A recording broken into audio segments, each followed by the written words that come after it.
हम Jaunpuriya official team की तरफ से हैं। एक नंबर हमारे बड़े भाई सानू भैया, राजीव पांडे जी, हमारे चाचा श्री, इनका सबका हार्दिक वंदन अभिनंदन करता हूँ। नवरात्रि का सबसे शुभ कामनाएँ दोनों हमारे बड़े भाई को लग जाए, यही आपसे हमारी विनती है। मैं आपको एक गाना सुनाना चाहता हूँ।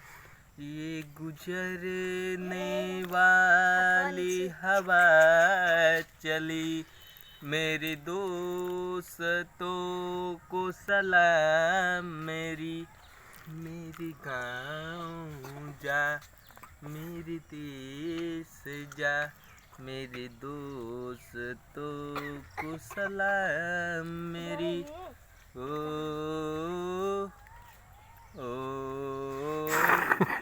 ओ